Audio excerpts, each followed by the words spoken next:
Thank you. Thank you.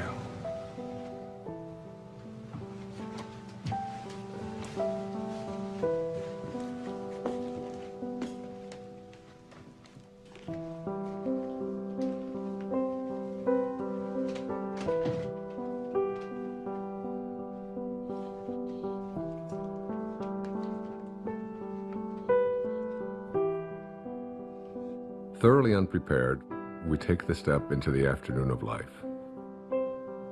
Worse still, we take this step with the false presupposition that our truths and our ideals will serve us as hitherto. But we cannot live the afternoon of life according to the program of life's morning. For what was great in the morning will be little at evening. And what in the morning was true, at evening will have become a lie.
Got him looking on that one, too. They rotate up at the outside. The fence is just getting in the zone.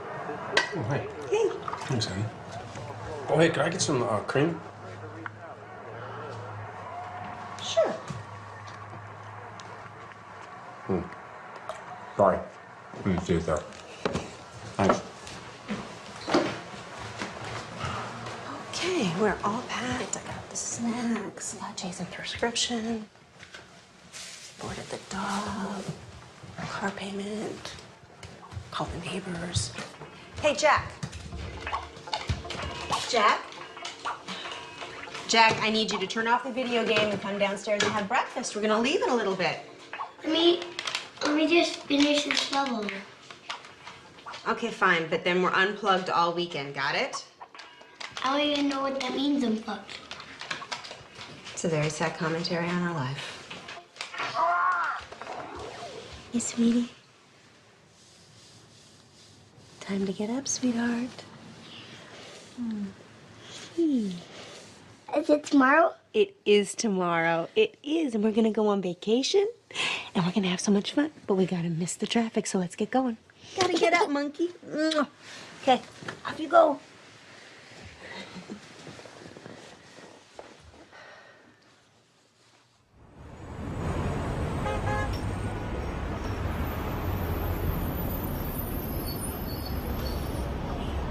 You're overreacting, Larry. I don't know what they can do. They can do a lot of damage to your image, Chad. Now listen, you have a brand to protect. More development can't afford lawsuits from environmental groups. This just isn't the right climate for that kind of stuff. What are you suggesting?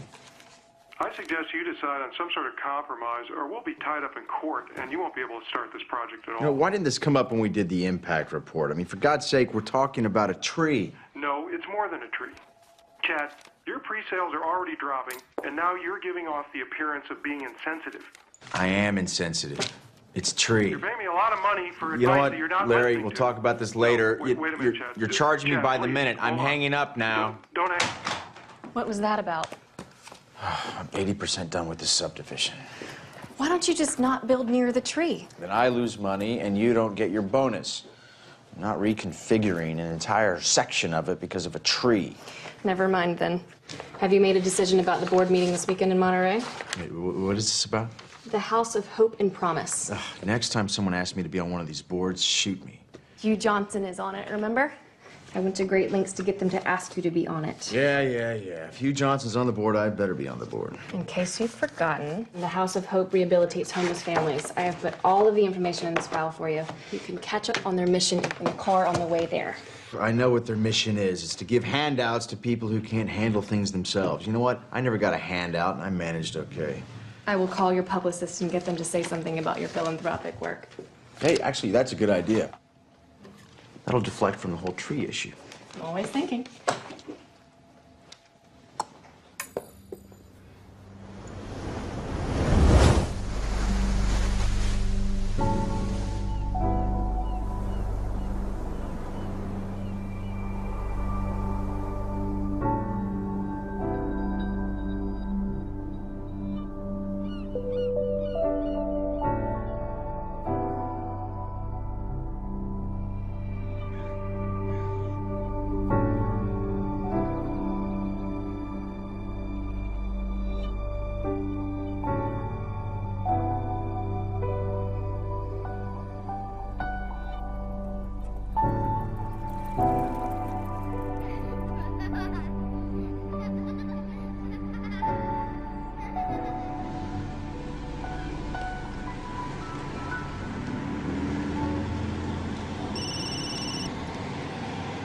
And I need to find where the director's cottage is, so. Hello? You gotta get a new van, bro. Yeah, what happened? Is it? Well, it's kind of hard to hear you. The reception's shoddy up here. What do you mean they're reconsidering? You're kidding, right? Well, you're my agent. You're too violent. What does that even mean? I don't make slasher films. I make art. You got to convince them of that. Do they even know the talent we have on this? You got to find a way to get them. Look, he shook my hand. He looked me right in the eye, and he said, "This is a go project. I want to do your film." Yes, because if the money doesn't come through, I'll have to scramble to get another investor. I thought this was a sure thing. Excuse me, coming through. You want to make me happy? Get the money from my film. That would make me happy. I gotta go. I'm on the Wayne Dyer thing. Hey, bye. Wow, damn. Is there anything we could do? You got about $5 million? If I did, would I be here? Then I don't think you can help me. Cheer up, David. It's a quick job. It's quick. It's quick and fun. It's 6:30 in the morning, Sarah. It's not gonna be fun. It's just a job. Nothing, Archie. We'll get them their footage, and then we're out of here. Wayne! Good morning, David. How are you? I'm great. I hope this isn't too early for you. Oh, no, I've been up for hours. Good, good. This is Rob, our cameraman. We're very lucky to have Nice him. to meet you. Ron does sound. Hey, Ron, nice to meet you, my And friend. this is Sarah, my production coordinator. Sarah. She's Pleasure. very resourceful. Great. If you need anything, just ask her. Got it. So if you're amenable, I thought we'd head down to the social hall area and then set up down there. Let's do it. I'm ready. I've been ready for hours. Yeah. Oh, let's do Grab it. your cape. Let's go. Super. After it. you, Doctor. All right. All right. How'd you sleep? I slept great. Oh, is there I'm anything? excited about this. Is there any expectation I should know about? I have no expectations. I'm totally in your hands. Whatever you want to do, I feel sorry Okay. for you, Dr. Dyer. You're sorry you said that. I'm just gonna blot you a little bit there. You got a little shine. Okay. You can't go wrong at this place. Isn't it beautiful? It is gorgeous here. I'm sort of allergic to nature myself. Oh, I just love it. I'm so thrilled to be here. He looks good. You want less trees, more trees? How's that looking? Sure, that's fine. Do you know anything about the history of this place? Have you looked into it? Not really. We just go where they send us, you know? The guy who runs this is a fascinating guy. He was telling me about the history of it. No, I can't hear him. Really a magical place. It's a, it's. Can you say that again? I'm sorry. It's a magical place. I got him. Back in 1913, Julia Morgan, she was an architect, and she designed this entire place. They set it up as a conference center for the Western Division of the YWCA, and they would hold all of their meetings here. And the name of the place, it's called a Silomar. You know, who knows what a Silomar is? And I was asking him, he said, well, a silo or a silio means refuge, and mar means sea. If we're good, we can start. That's interesting. Hear that, David? I heard it, together. yeah. This is a refuge by the sea, and it's just stunning. It's just so beautiful. I'm so That's excited great. to be here. Wayne, just so you know, tomorrow and the next day, we'll just ask you questions, and you go ahead and answer, and then we'll move locations and do more of the same. And I'll also be shooting some B-roll over the next couple of days. What again? B-roll? B-roll, like walk the and bees, talks you and shooting the exercise. bees that are here? Yeah. Listen, it's your vision. I'm open to anything. Whatever you see, I'm happy to go along with it. Well, I'm more of a technician on this one. Really? Well, you know what? You might find yourself learning something. Maybe. Well, I'm open to it. Great. Let's go ahead and roll camera. We're speeding. Sounds good. All right, Sarah, would you be kind enough to slate it? I would love to. You're gonna slate me? I'm gonna slate you. All right. Dr. Dyer, interview 1. Okay, Wayne, you came up here to write your latest book. Can you tell us a little bit about what you came up to write about? Yeah, I'd be happy to. One of the things that has intrigued me over the years is so many people coming up when I talk about purpose and finding meaning in their life is what is my purpose? How do I find it? It always seems to be eluding me. I can't seem to get there. I've always felt that the real purpose of life is just to be happy, to enjoy your life, to get to a place where you're not always trying to get someplace else. So many people spend their lives striving, trying to be someplace that they're not. They never get to arrive. One of the ways to understand about how to find your purpose in your life is to return to nature, to find your own nature. I wrote a book a few years back called Change Your Thoughts, Change Your Life, which was based upon the ancient teachings of Lao Tzu in a book called the Tao Te Ching. Lao Tzu reminds us that all being originates in non-being. Jesus put it this way in the New Testament, it's the spirit that gives life.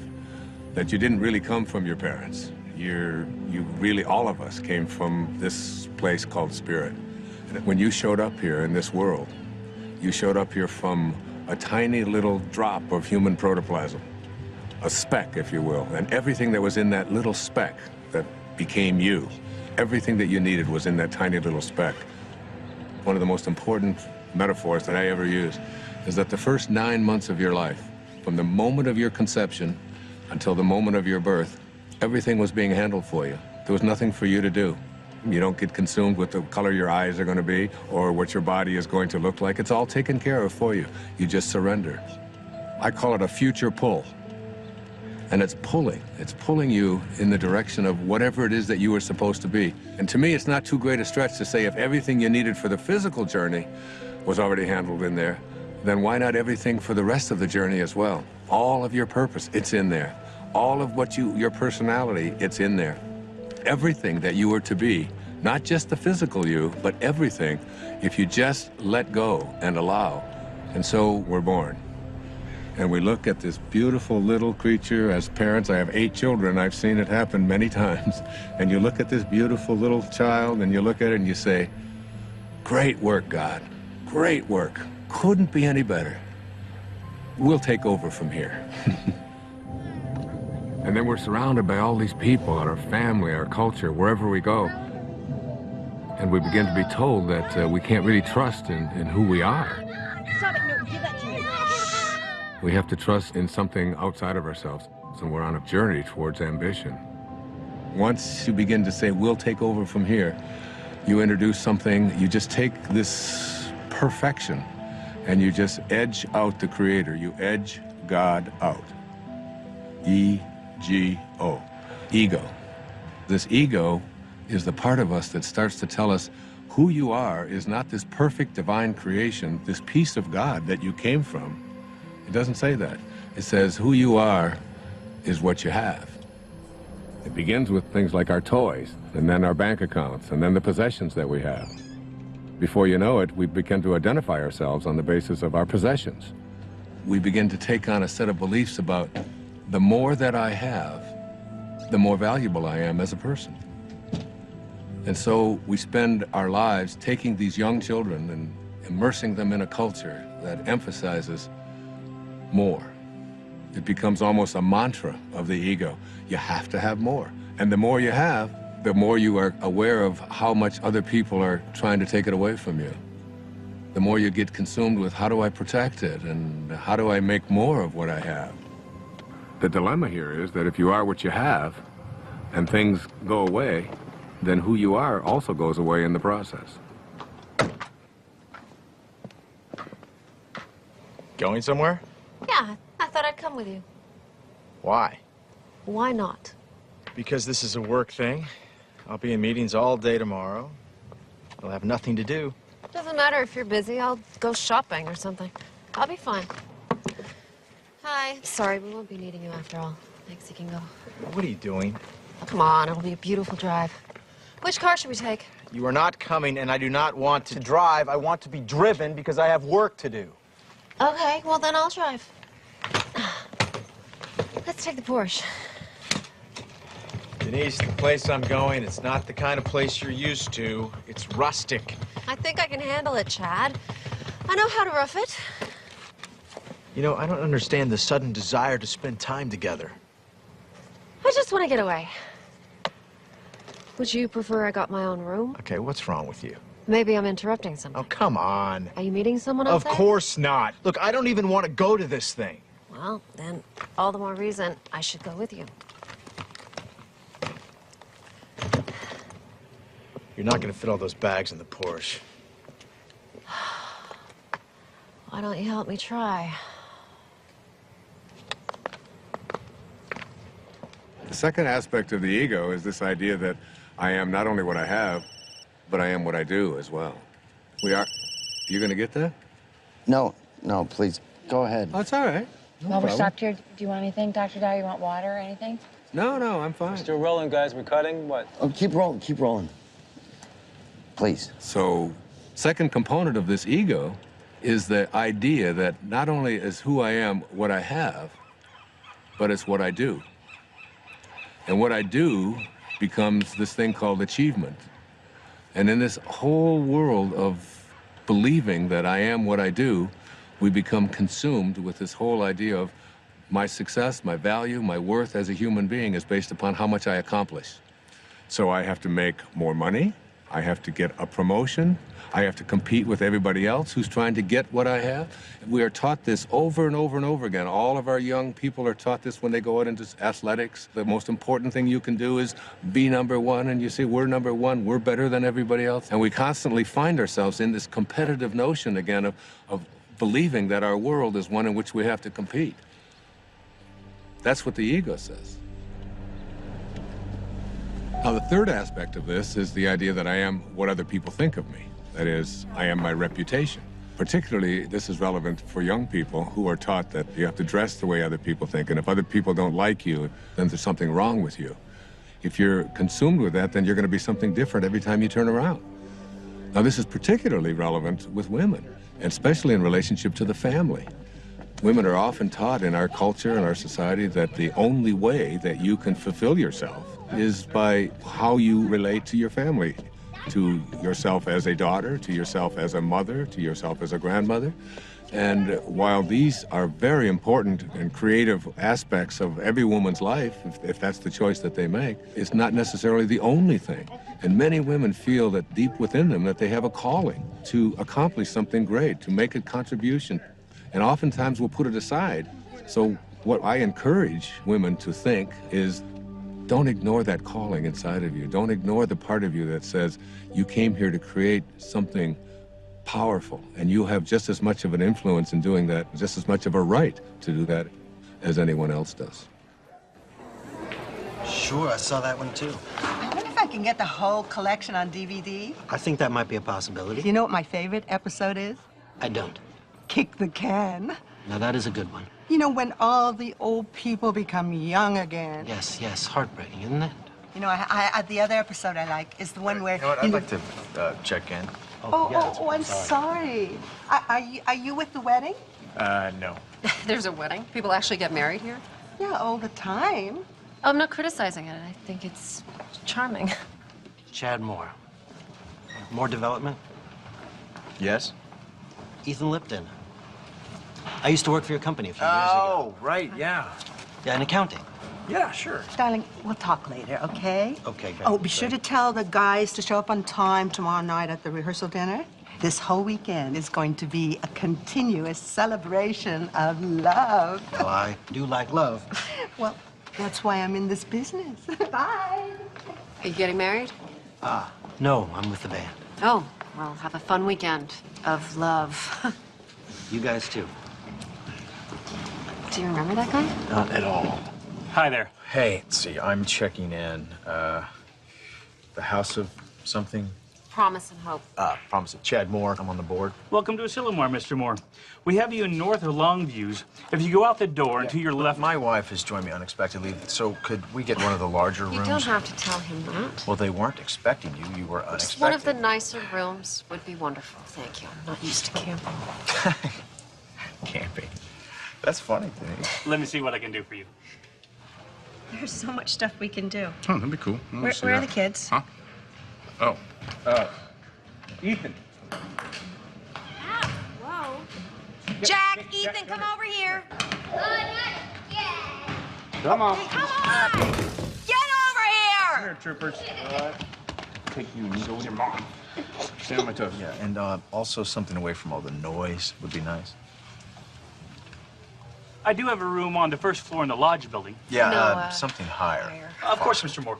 You have a room on the second floor. Higher than that, please. I'm afraid that's about as high as we go here. You're kidding. What a waste of real estate. I think you'll like this room. It has a balcony. All right, if you say so. Give me a second. Give that to your mother. Give that to your mother. You heard her. Hand it over. I said we were going to be unplugged this whole weekend. Do you guys just want to go home? No, we're not going to go home. It's no fun.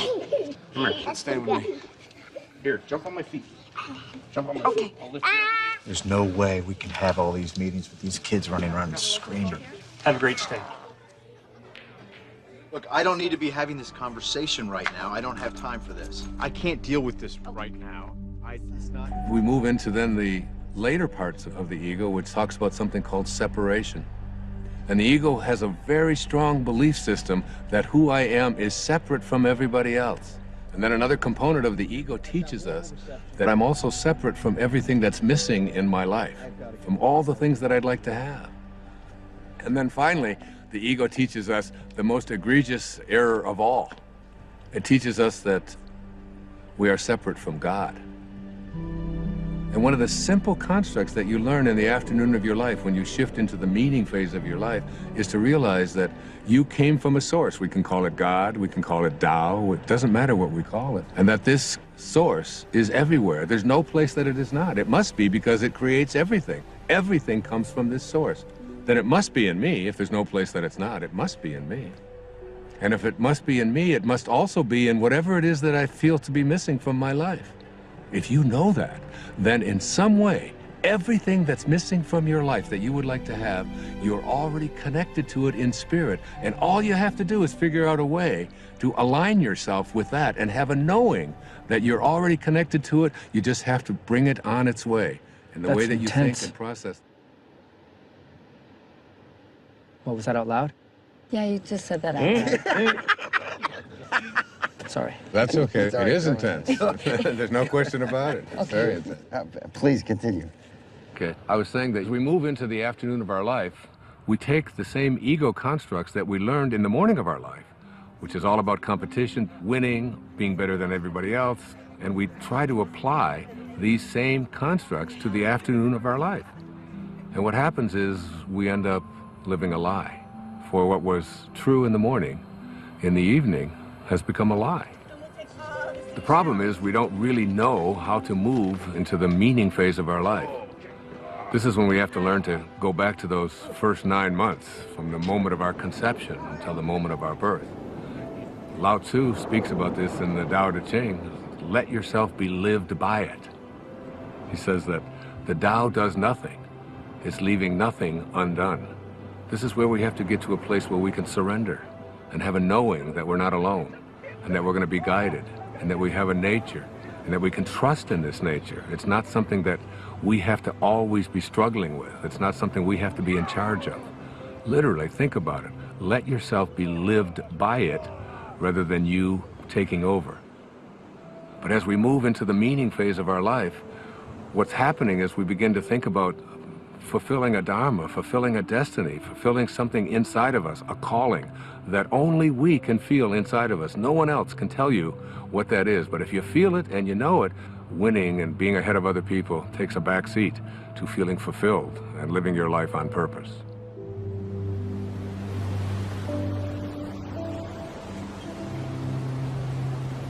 I'm coming to get you.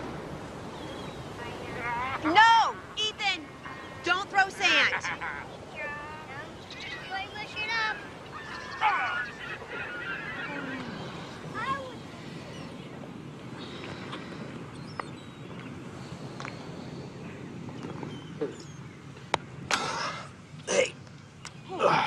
anything to drink? Juice box. Sure. I'm gonna go back and get some more sunscreen. Really? We got clouds. No, they can still get burned. Okay. You gonna walk back? Yeah, I'll be fast. Well, we can wrap it up here. No, no, look at them. They're having so much fun. I don't want to drag them away. I'll be right back. Okay.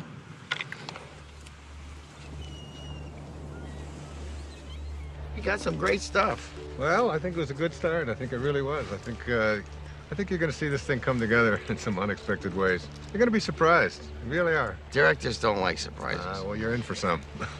Great. I'll see you in the morning. I look forward to it. Thanks for everything. It was great. Thank you. Thank you, guys. Thanks for everything. Yeah. Thank you. You're welcome. See you later. ride? Yep. Okay. See you tomorrow. Thank you.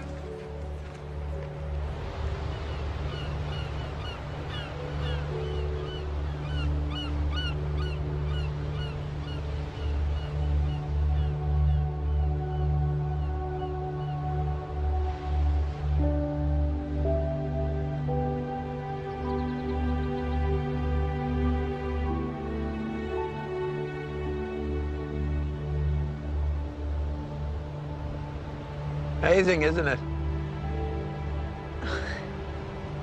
Yes, it is. Looks like they're reaching for each other. Sorry? Well, the trees, it looks just like they're reaching for each other.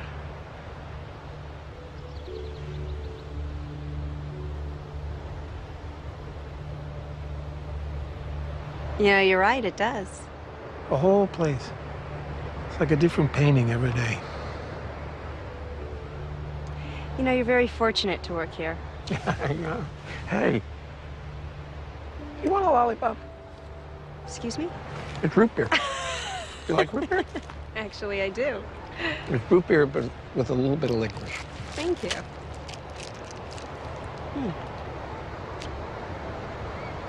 I like it. I like everything about this place. Like what? What do you like about it? I don't know, it's just, it's so beautiful. I can't describe it. In words, yeah. I guess so. I mean, words versus images. Images? Pictures. No, don't do that either. I used to. When I was in college, I used to drive down to the beach and I'd sketch for hours. Oh well, doesn't matter anyway. Oh well.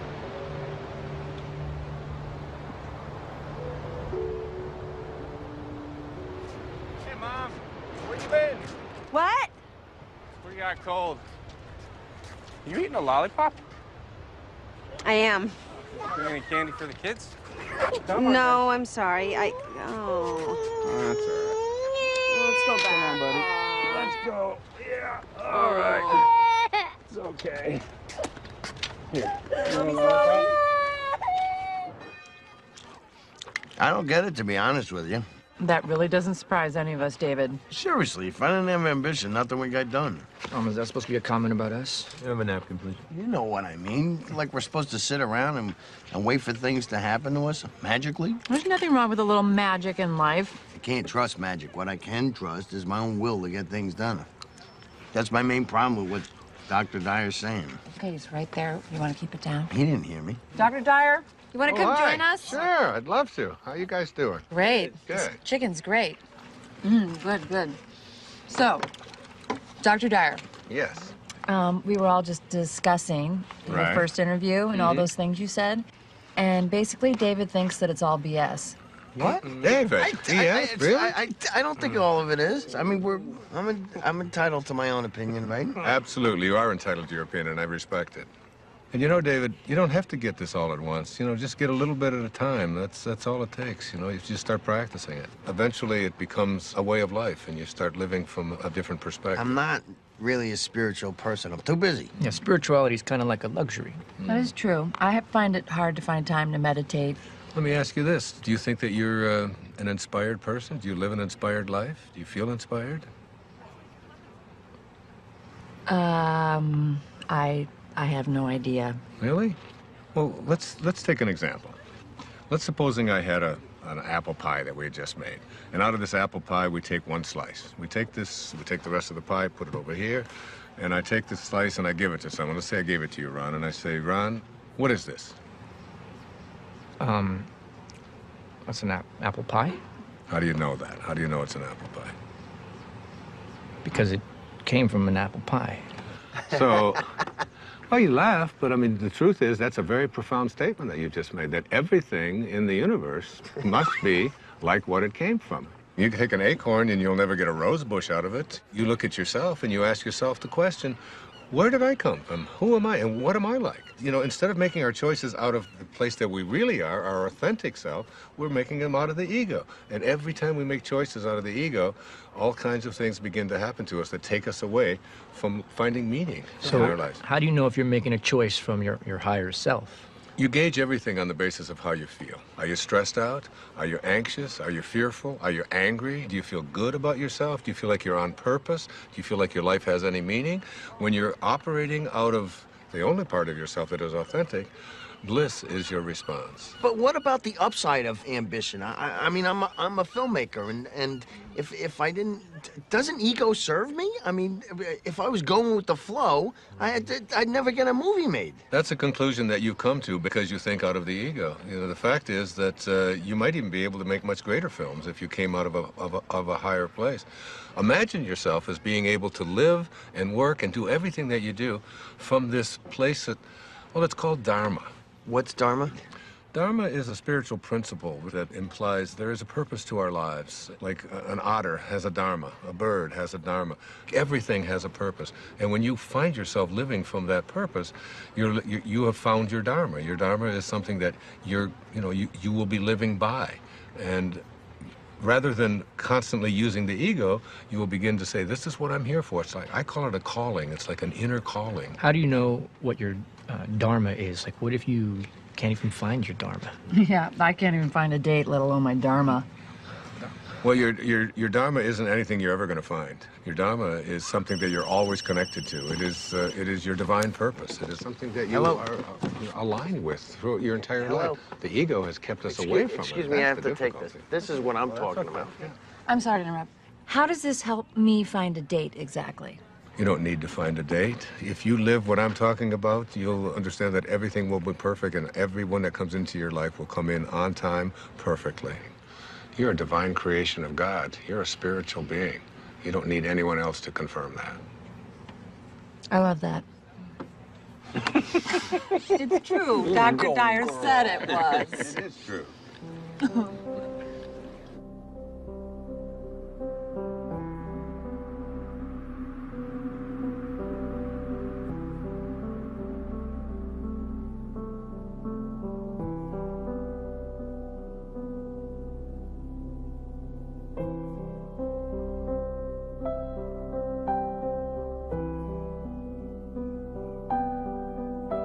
You know, I don't want you to think that I don't appreciate what you're saying. I do.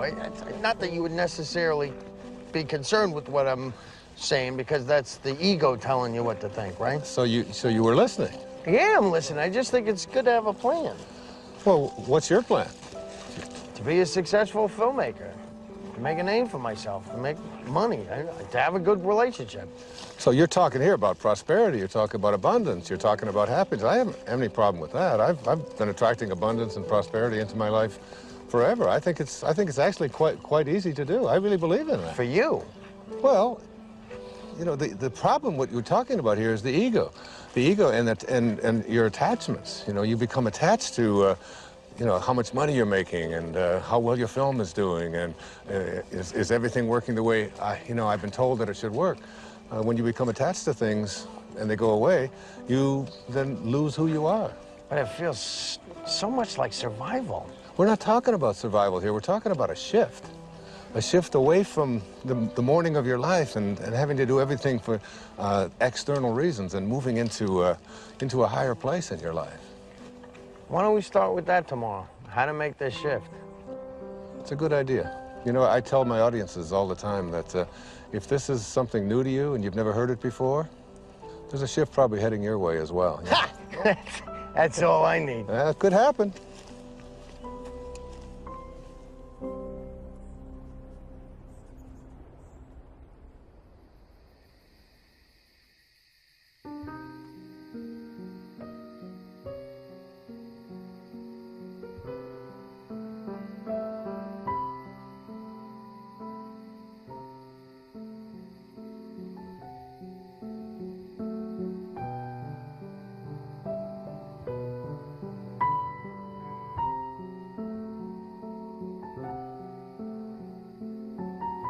When great thinkers talk about union with God, there's this theme that comes through. It's about being in silence. When everyone else is asleep and there are no distractions, when you feel yourself alone with Source. This is the time when you are closest to Source. Being alone with Source is not just about feeling good, it's about a new awareness of my own divinity and what it's capable of achieving. It's all about returning back to the place that you came from.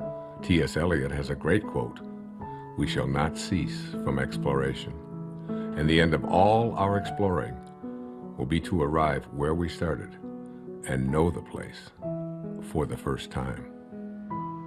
I got a cut. Wayne, hold there for a minute. Hold there, Wayne, for a second. What is it? It's a bad angle. I gotta be lower. How long? 5 minutes. Wayne, take 5. Just hang there. We're readjusting the shot. Absolutely, no problem. You want some water, Dr. Dyer? No, thanks. I have an ocean here. Finish that test real quick. Hi, you've reached the office of Alex Chase at ICM. Please leave a message for Alex or Jason at the tone. Thanks. Alex, it's David. Call me back when you get this. I'm getting a little antsy. I think we should have heard by now. What did the executive say? Do you know anything? And why haven't I had a meeting yet? See the difference? Yeah, call me back. I'd appreciate it. Ooh. Wayne Dyer interviews day 2. Rolling. Okay, we'll start with the transition from ambition to meaning. Great. It's a good idea. I can give you an example from my own life. It might be helpful. When I first started writing, I was very blessed to be considered, quote, successful. My motivation very often became how much money was I going to make on this book? What was my next contract going to look like? How many weeks did it appear on the New York Times bestseller list? What position was it? Did you get on the Tonight Show? Did you get on the Donahue Show? Hold on, I'm confused. Yeah? Yeah, if you were a success, who cares what was motivating you? Well, I guess you begin to change your definition of what it is that constitutes success. I mean, success can be identified in those terms, and there are other ways to look at it as well. But there's people listening to you. I mean, where would you be if you didn't initiate it? I mean, it got you started, right? I'm sorry to interrupt. Are we switching to a Q&A format? I'm just curious. Sorry. No, that's okay. It's a very normal question. It's a very common concern that people have. For myself, we talked about my writing, David, and yes, by all means it was successful, but there was a part of me, inside of me, that said, there's something more for me. I was writing books about psychology, your erroneous zones, pulling your own strings, the sky's the limit. All of them were doing well. All of them were bestsellers. It was all, but inside of me, I was shifting. There was a calling to something else, and I could see the shift taking place in my life. And the shift was, it was more in the direction of spirituality. It was more in the direction of higher consciousness. I began to become excited and thrilled by reading people like Krishnamurti, by reading people like Muktananda. And I remember going to my agent and I said, I want to write a book about how to take some of these great spiritual ideas. He said, no. You're going to write a book about sex. He said, this is going to sell. This is like Dr. Ruth has got one, but you're way better than Dr. Ruth, you know, and he's going on and on. And he said, and then I've got a second book for you, and we're going to do a 2-book deal, and you're going to write a book about how to make money. You know, Wayne Dyer's approach to making money. And I'd say, Artie, I said, I can't do that. I said, I have to write about it. He said, no, nobody's going to buy this stuff. He said, that's the airy-fairy stuff. That's out there. That's all that new agey stuff. He said, you don't want to. I said, but I have to write that. That's what I'm living. That's what I'm feeling. It's so exciting. And I remember submitting the proposal to him, and he said, all right, I'll send it in. And they reluctantly, they didn't give me much of an advance at all because they didn't even believe in it. But off I went. There was a strong inner kind of feeling that I had something greater to give. I had something that I had to do that was beyond just going through the motions, just doing what I had already mastered, what I knew how to do.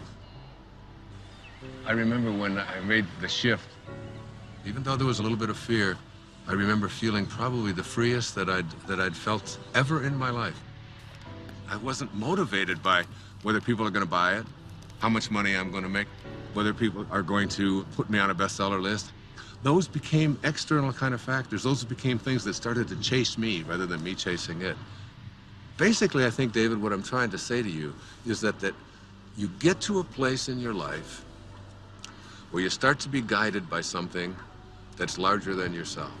Just stay aligned with what you're here for and stay in harmony with Spirit, with God, with Source. Stay there. And as you stay there, the meaning phase of your life begins to take over. And once you cross over into the afternoon of your life, it's impossible to go back. Wait, Monday? You can't keep telling me Monday. If it was coming through, it would come through like 5 Mondays ago. Well, we can take a pause here for a second. You are not telling me this right now. What do you mean? They're replacing me? You don't know what to tell me?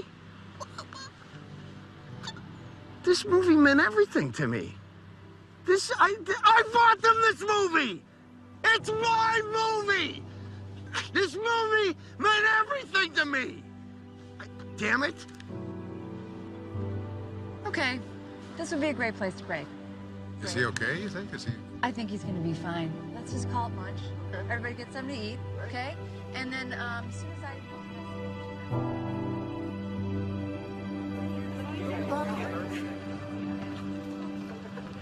Lunch is 1/2 hour.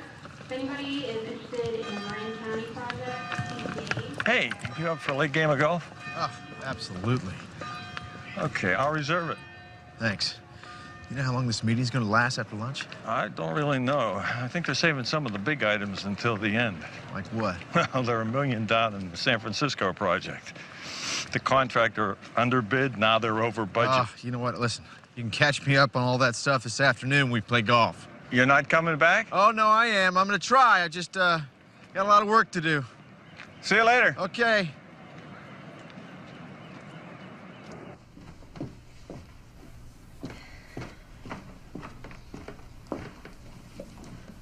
Good book? Not bad. I'm sort of a slow reader, but it's being patient with me.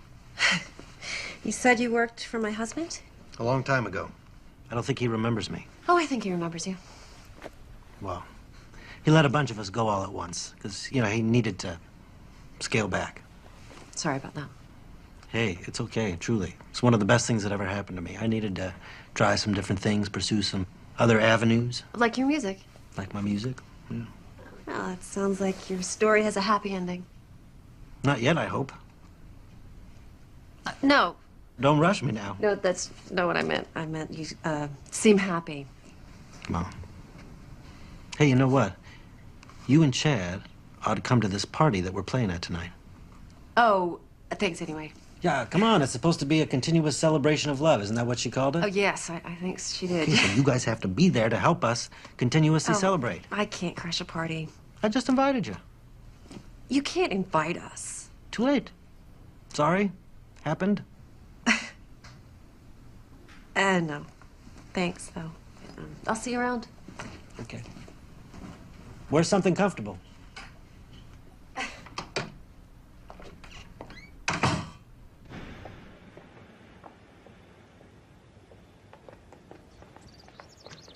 Denise.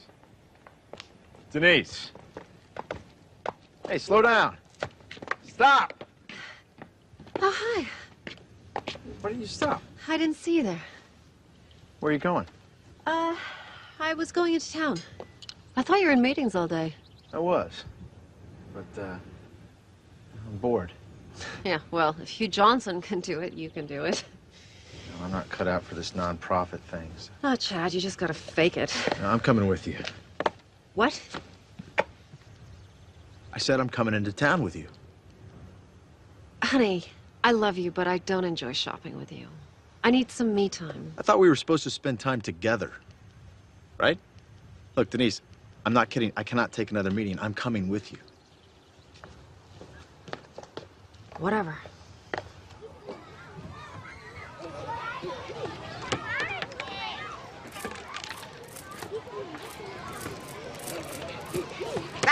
Hey! Guys! Stop it! Take it over there or you're gonna lose the water guns. Oh, they got you all wet. Oh, it's no big deal. It's just water. Water is soft. Don't give it another thought. It's great. I am so sorry. Don't be sorry. I got 8 kids of my own. I've got grandchildren. You know, these things happen. Things get messy once in a while. It's fun. Well, thank you. That makes me feel a little bit better. I always see it as an opportunity to sort of practice what I call non-interference. Oh, I wish I could do that. Oh, you can. Of course you can. Really? I mean, I'm their mother. Isn't that a little irresponsible? I don't see it as irresponsible at all. I think parenting is not about having children lean on you. It's about making leaning unnecessary. Yeah, they've got a compass. Let them follow their own compass. What would I do with myself if I wasn't interfering? Oh, I don't know. Do you ever think about music or art or something like that? How'd you know? Know what? Nothing. Thank you. It was really, really nice talking to you. Oh, you too. God bless you. Namaste. Namaste. All right, guys, come on. Time for lunch. I don't want to eat. Me either. Before the ants eat them. Just come and eat when you're hungry.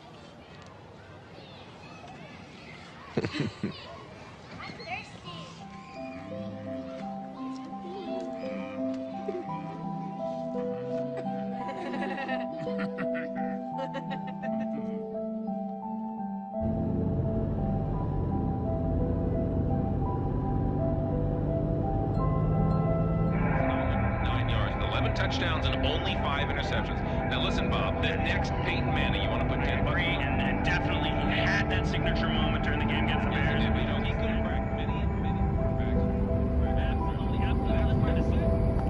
On Tuesday, 5.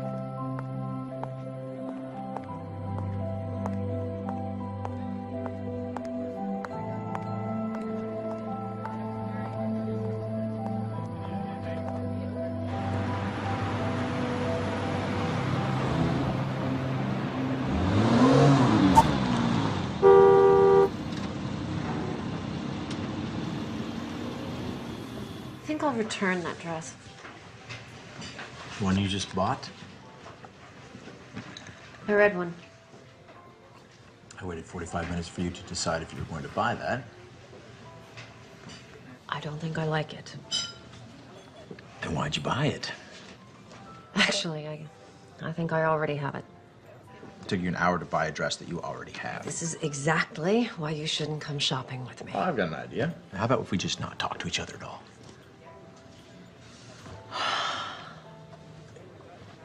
Jesus, Chad. I really should have come alone. I've got a lot on my mind. You've got a lot on your mind. What could you possibly have on your mind? All right. I wasn't going to tell you this until tonight, but...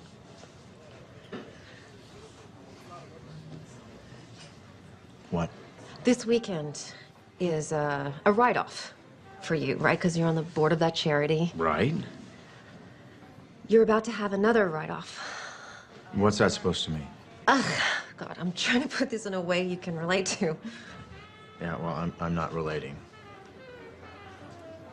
I'm pregnant. What? You're joking. No, I'm not joking. I don't want kids. I know. I didn't either. But this just happened, and I thought, I don't know, maybe it's time for change. You know, that we should experience this thing that everyone says is so wonderful. You know, maybe it's time to stop being so selfish and start thinking about something other than... I want to be selfish. I like being selfish. I like our lives. We come and go when we want. We're happy. Oh, you think we're happy, Chad? I don't know if we're happy. I mean, God, you're always at work. We never see each other anymore. I'm always at work because I need to buy you the things that you want, Denise. Cars, clothes, houses, everything you want. But still, it's not enough to make you happy. Please, keep it down. I want this baby. I think it could be the most wonderful thing we could do with our lives. Come on, I get what this is about. This is about you feeling like you haven't done anything in your life. So you think you need a baby to feel validated. Well, you know what? I don't.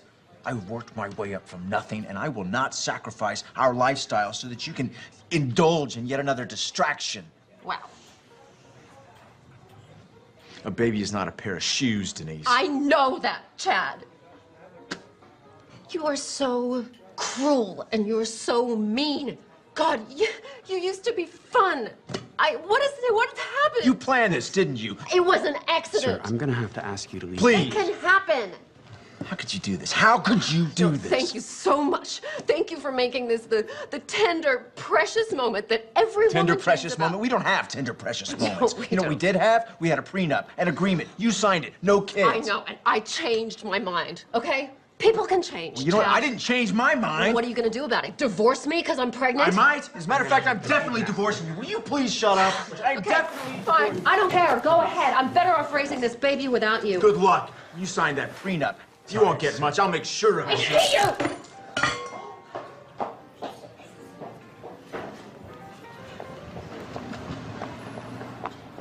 you! Sir. I'm fine. I still need I'm you. fine. Sir, I am still gonna have to ask you to leave. Oh, I'm leaving. Don't worry about paying. No, I am definitely paying for this meal. Please, sir, it's not necessary. Oh, she's got my wallet. Hey! You took my wallet, you kleptomaniac! You left her in the room, you moron! I'm calling my lawyer. I'm calling my lawyer right Oh, now. really? How are you gonna do that without your precious phone? Hey, come back here! Come back!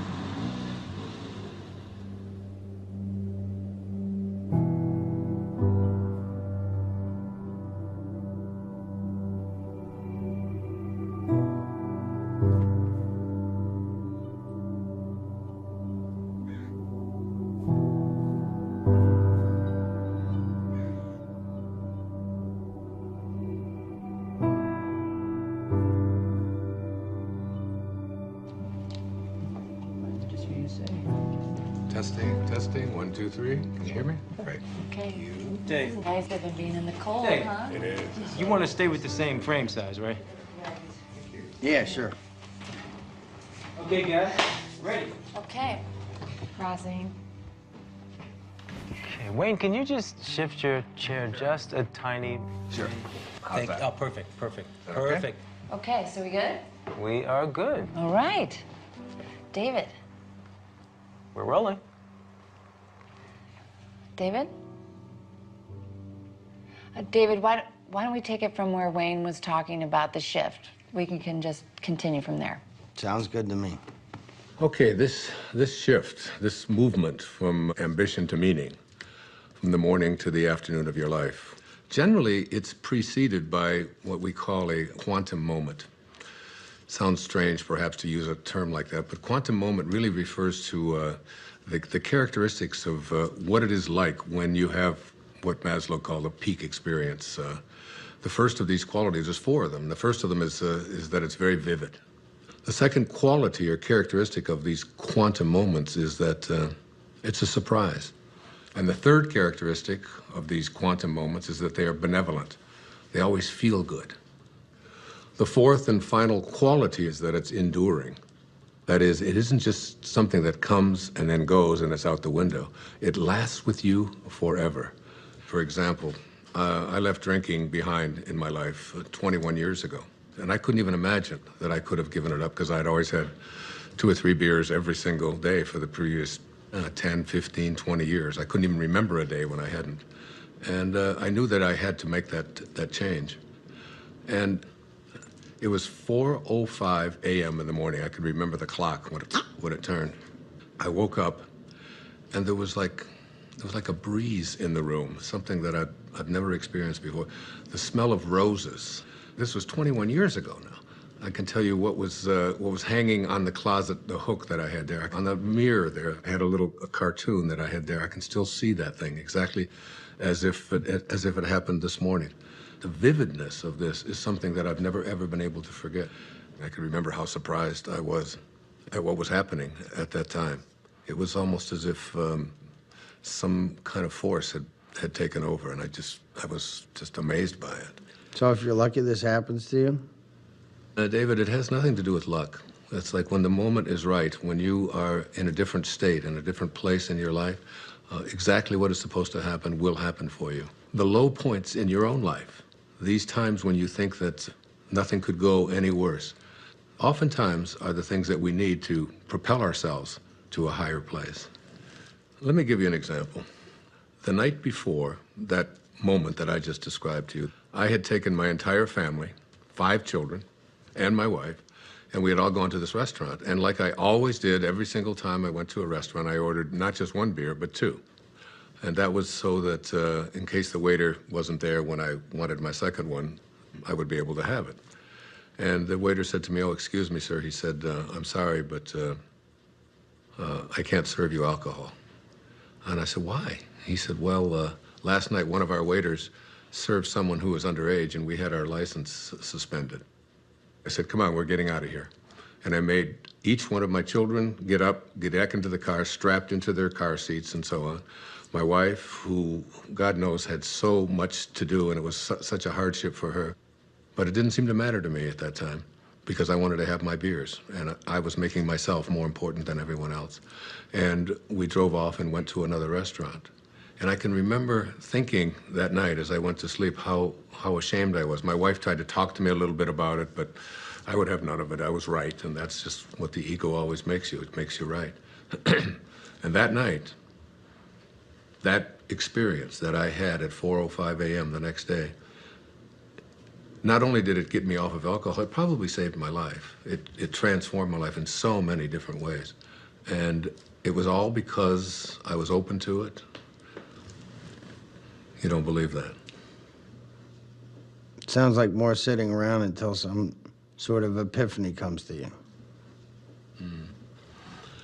It's not about waiting around. You know, in the Tao, one of the great lessons that I learned is that it teaches us how to be soft, how to be flexible, how to not be always in control. One of the great teachings of the Tao says that let yourself be lived by it. But you didn't do anything. That's the whole point. That's the place you want to get to, where you just allow.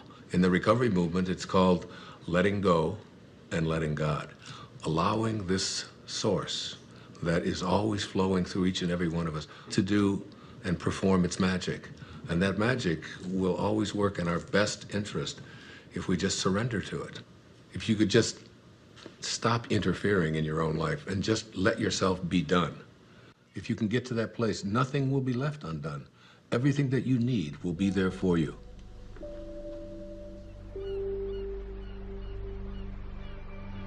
It's mysterious for most of us because we believe that we're the ones who have to do everything. Isn't it interesting that you had everything you needed in the first 9 months? Why isn't that true for the next 90 years? Because we interfere. When I was 19 years old, I was in the United States Navy and as an enlisted man. And I was given my assignment to join the aircraft carrier, the USS Ranger. And it was on deployment in Yokosuka, Japan. So I boarded a refrigerator ship, the USS Vega, in Alameda, California. And just as I was getting on that ship to take my 29-day voyage across the Pacific Ocean, my Uncle Bill Volek, who was a school teacher in Hayward, California, handed me a copy of a book. And the book was a collection of short stories written by Leo Tolstoy. He wrote not just great novels and great stories, but great spiritual literature as well. He was considered to be the soul of Russia. And the first story in this collection was called The Death of Ivan Ilyich. Now, Ivan Ilyich was a judge who lived in Moscow. One of the more important features of this story is his relationship to his wife, who he basically hated because he despised his work. And he felt that she had pressured him and pushed him into doing this, that it was a prestigious thing to do. And he was filled with internal rage and anger at what he had done. The title of the story kind of gives it away, The Death of Ivan Ilyich. You know he's going to die. Now, Ivan Ilyich was lying on his deathbed, and his wife is holding his hand, this woman that basically he despised for all of his life. And he looks up into her eyes, and his last words are, "What if my whole life has been wrong? and he died. I was very shaken and very moved by that. And I took out a pad of paper and I wrote a note to myself. And I said, "Dear Wayne, don't die with your music still in you." And I've lived that for my entire life. When you die, you will return to that source, and you will be in that space of love. But the Tao says that you don't have to die to get there. You can die to the ego and live from that space of perfect love while you're here. That vivid, surprising, benevolent, enduring quality that defines the quantum moment that leads us into the shift is really an indication that you're returning back to the source. You're beginning to live from the Tao. It's reconnecting with the field of intention. In Greek, the word enthusiasm breaks down to entheos-iasm, which means the God within. When you have passion, when you have enthusiasm for something inside of you, that's really God speaking to you and saying to you, don't get to the end of your life and have to be able to say what Ivan Illich said. What if my whole life has been wrong? I can't think of a greater tragedy than that.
Hey, Mom!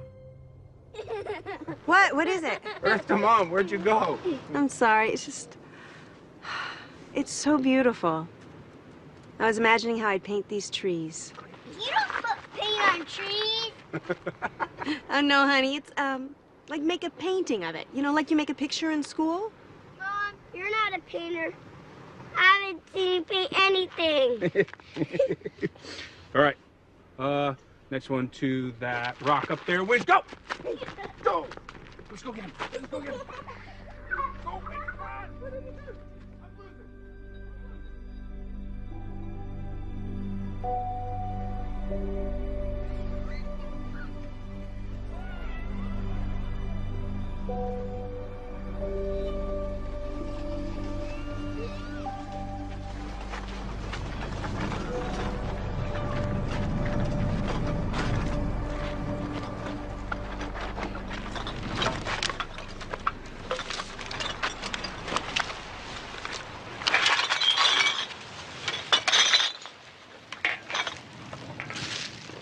Hey, here's some money.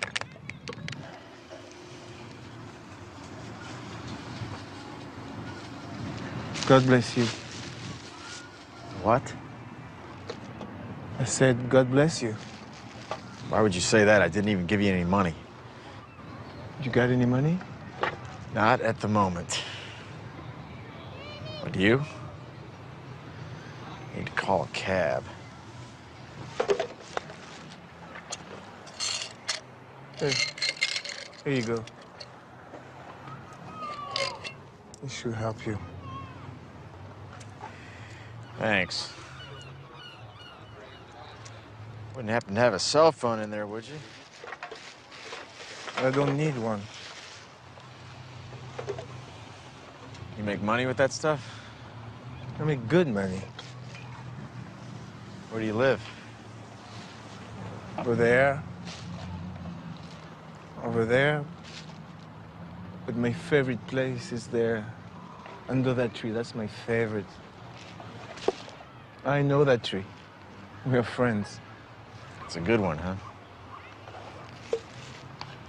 You know what you gotta do? You get some of these bottles, and you can make some money. There's a machine down there. You put the bottles in, and you make some money. Thanks. Maybe I can save up for a cell phone.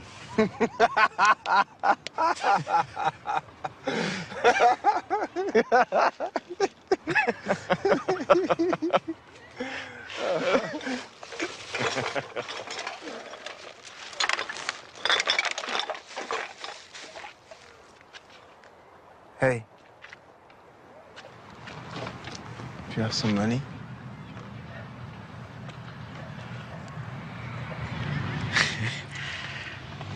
I do.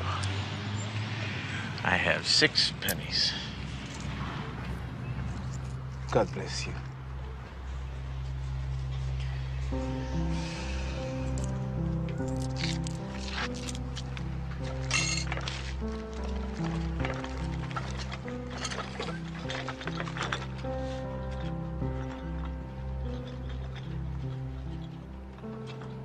Synchronicities. It's like a collaboration with fate. All of that becomes the norm, and the ego is no longer the driving force in your life. You begin to recognize that there's a powerful organizing intelligence that's in all things, and it's working with you and for you, almost as if you're making it happen by just being connected to your source. The destiny that appeared to be imposed upon you by something outside of yourself is no longer the relevant driving force in your life. You're connected to the source, and it's almost as if this divine organizing intelligence, God, the Tao, whatever you want to call it, it's almost as if it's saying to you, you play the music that you came here to play, and I'll be there to help you overcome any struggle or any obstacle that comes along. And it's not going to be a struggle because Source is supporting you. Yes, hi. Could I get a cab, please, to Monterey Motors? Yes. Thank you. Thank you very much. Bye.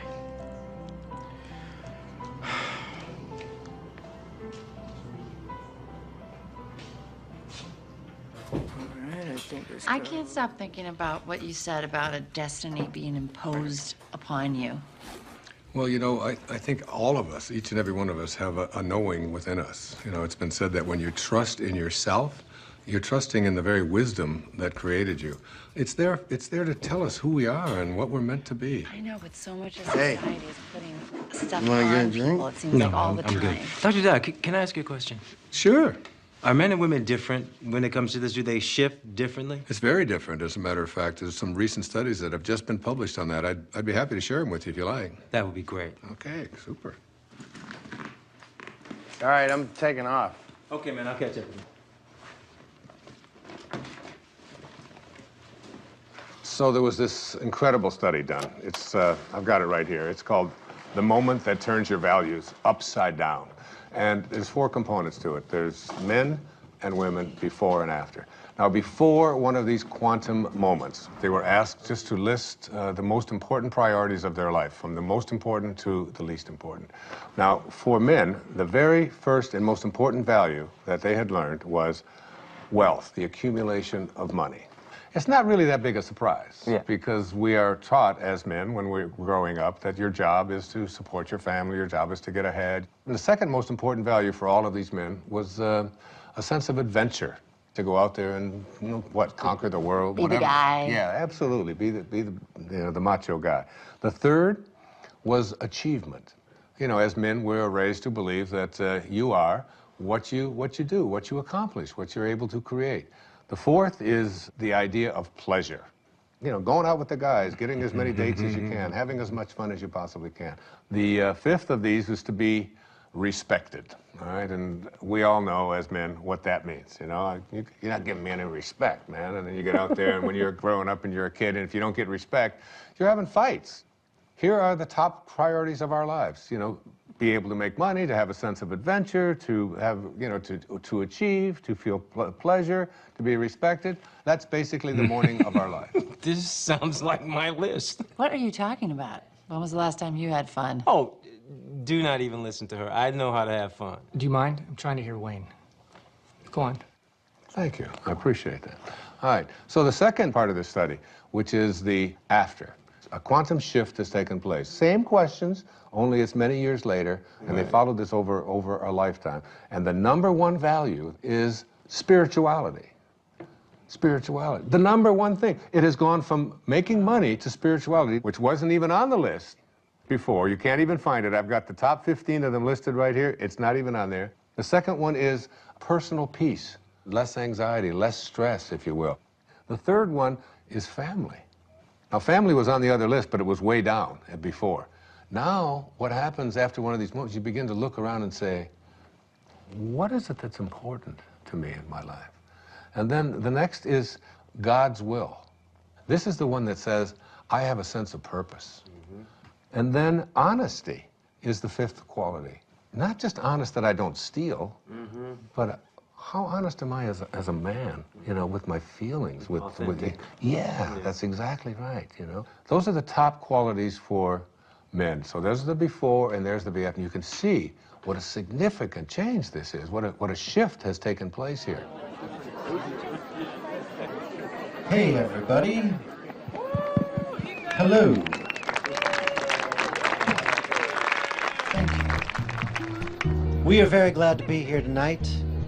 Steve and Lisa are dear old friends of mine, and so when they asked me about the prospect of our band playing at their wedding, I felt like I had no choice but to say, are you sure?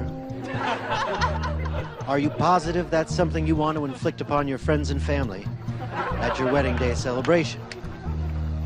And Steve and Lisa assured me that that was exactly what they wanted to inflict upon their friends and family at their wedding day celebration. And so, here we are.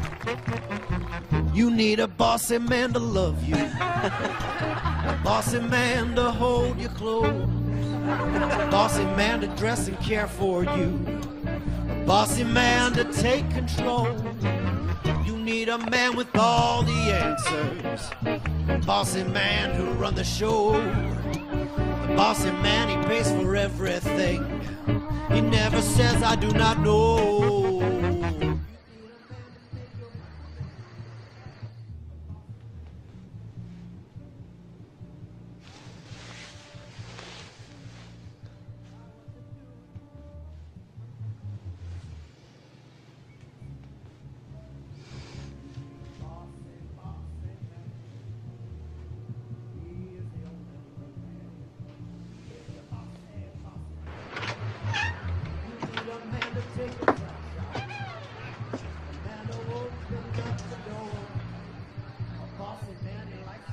Okay.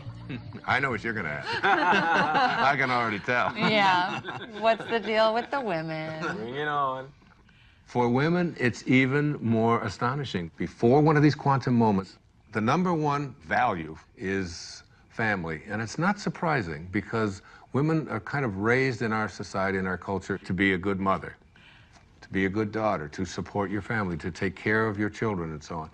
The second one, which may surprise you, was a sense of independence, of feeling as if I would like to feel independent. Women are very conflicted. Yeah, makes sense.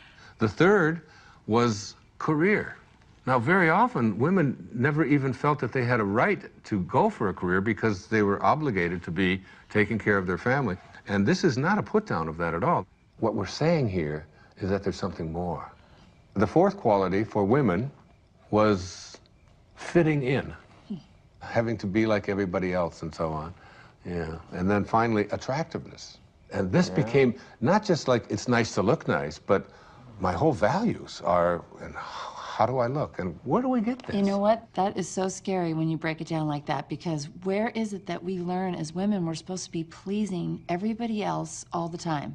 Well, go on the newsstand. You know, all you see are magazines with pictures of girls with waists this big and, you know, with implants, lots of emphasis on makeup, having the right labels, carrying the right bags, and so on. So these became the top qualities or characteristics or values for women before one of these shifts. Well, I hope the after list is better. Their values shift dramatically. The number one value for women after having this experience is right here, is my own personal growth. Now remember, before it was like taking care of everybody else, doing the right thing, fitting in, and now it's all of a sudden, how am I growing as a human being? How do I feel about myself? The second is a sense of self-esteem. Am I worth anything? How do I feel about myself? Am I a valuable human being? The third one is spirituality. My sense of my connectedness to something bigger and greater than myself. And then happiness. Again, this wasn't even on the list. It was almost at the bottom of the list before. How often have women been raised to believe that their happiness isn't an important thing, that doing what they are supposed to do rather than feeling, you know, a sense of, I'm entitled to be happy. And then a very interesting one, it's called forgiveness. This became very important in their lives. Forgiveness. That's good, because then you can forgive all those people that gave you bad information about what you're supposed to be doing.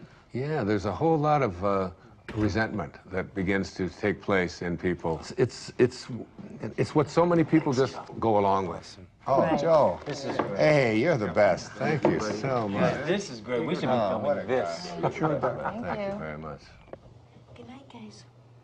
You guys did so well in the hike today. Good night. Can I have a glass of water? Of course you can.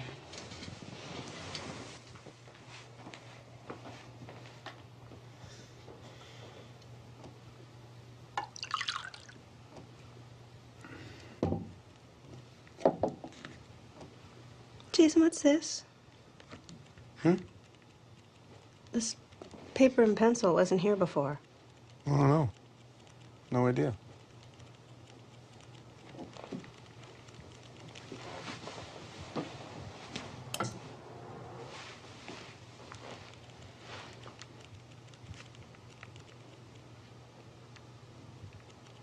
Hey, Jason? I think I'm gonna take a shower. Okay.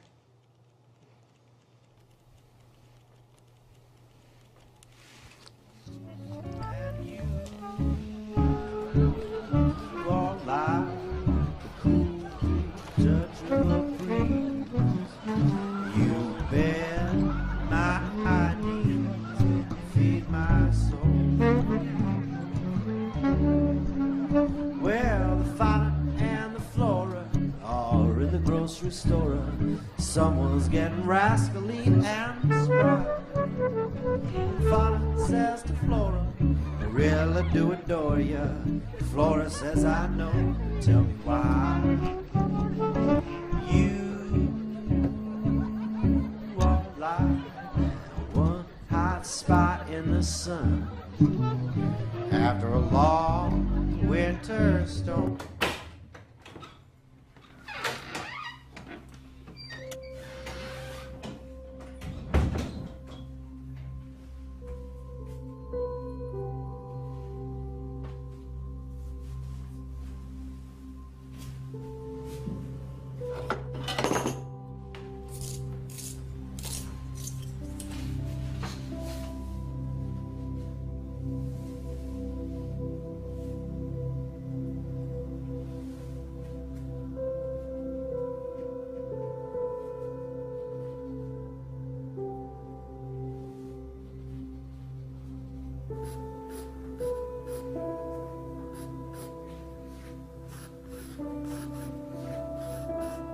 I don't know, would you guys like to hear, I think maybe the only true miracle that ever happened to me in my life. A real miracle? Yeah, it was an authentic miracle for me. It was a healing that took place that I still can't explain. So it was in the year 2000, and I had taken a group of 25 people on a spiritual tour to Assisi. I've made several visits there, In fact, I wrote an entire book called There's a Spiritual Solution to Every Problem, based upon the prayer of St. Francis. And I lectured for a couple of hours about it, and we all had visited the places where St. Francis had lived and performed so many of his miracles. The next day, we were going to take a tour to a place called San Damiano, where St. Clare, who was the first female to ever become a part of the Franciscans, lived. And on the third floor of there was the bedroom, exactly as it was in the 13th century. There was a young man on that trip. He was 21 years old. His name was John. He was from Pennsylvania. He had cerebral palsy, and he had 2 very heavy braces on each one of his legs. We were going to go up to the 3rd floor. Now, this was a winding staircase to get up to the 3rd level where St. Clare's bedroom was. Now, John, in order to be able to go up the steps, he would have to move his leg out like this, you can imagine, and then he would go up the step, and then he'd bring the other one down, and then he'd go up the next step, and he would bring it back because his legs were stiff. But as we started to get into the very narrow part of the staircase, he couldn't, his legs wouldn't go out. He could only go this far, so he couldn't go up. And you can imagine he couldn't go down. It was impossible for him to go down. So there he was stuck. I was ahead of him. And he stopped me and he said, Wayne, I'm in trouble. I can't go up another step because I can't get my leg out to the side. There's no room and I can't go back down. What are we going to do?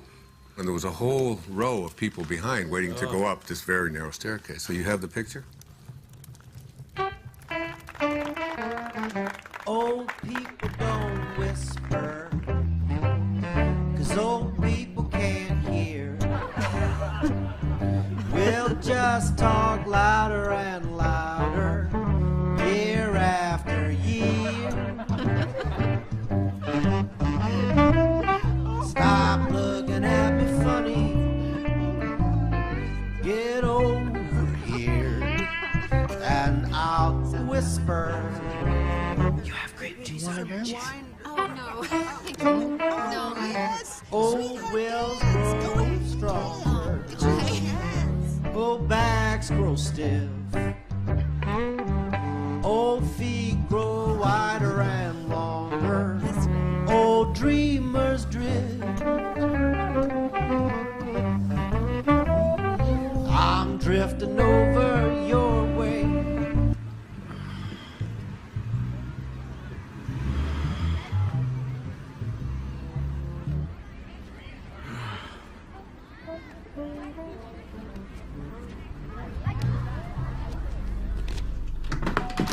Denise?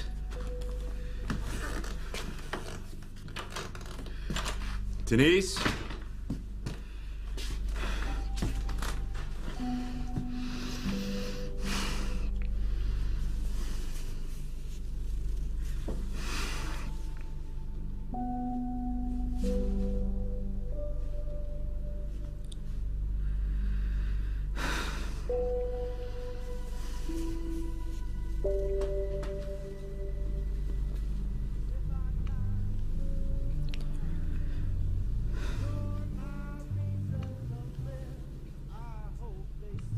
So I said to him, without even thinking, John, what I want you to do is just strap yourself on over my back and put your arms around my neck and just lean over and I will carry you up these steps. Now, what I haven't told you is that before we went on this trip, I had done some major damage to this right knee of mine, to a point where I had it examined by several orthopedic physicians, and I was told that there would come a time soon when I would have to have this knee replaced because it was down to bone on bone. So as he got on my back, and now we're talking about 240 pounds or so, he went, I went about 3 steps, and I realized that my knee was about to collapse, and I was going to go straight down. And I had a quick vision of what the newspapers and the Assisi Daily News were going to say the next morning. Spiritual teacher collapses, bottom of the stairs, 40 people dead. You know, it was like... And so as my knee started to go down, at that moment, I saw a vision of St. Francis. I had a vision of what he would look like, and he didn't say a word. It was very, very quick, and he just went like this with his hands. In other words, stand up. And suddenly, and I had the fragrance of roses was in there, the same fragrance that I had, remember in the story I told you? In that quantum moment when I had that, the same kind of thing. And I stood up, and I started walking up the steps with him, and my knee just suddenly righted itself. It was fine. Not only did it right itself, but I suddenly had like a burst of energy like I've never had before. And I started walking faster with him on my back. Then I started running. And I ran up all of the stairs. My wife was waiting at the top, and she said, "What happened to you, and what are you doing? And everybody else is out of breath." And I said, I had a miracle. I just don't know what happened. And I realized that my knee didn't hurt anymore at all, and I wasn't limping, and I had no pain in it at all. By the way, I've never had any surgery and anything ever done to this knee. It was a healing that had taken place in that moment.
Hey, you coming to bed? Yeah, I'll be there in a minute. What you been doing? Oh. I thought you were gonna take a shower. I did. And your clothes? I was going to, and then I got distracted. Huh. What you been doing? Nothing. Are you all right? What do you mean? Well, you just seemed a little checked out today. Just wondering if anything was wrong, or... No, I'm fine. Don't worry. I'm a little worried. No. Can I look? Jason, no. Quinn, I just want to look at him. Jason, no. I love what you do. I just wanted to look. Can you please go? Quinn, I just want to Just go. Please? No. You know, really, you're not very good anyways. Really, don't bother. Don't bother.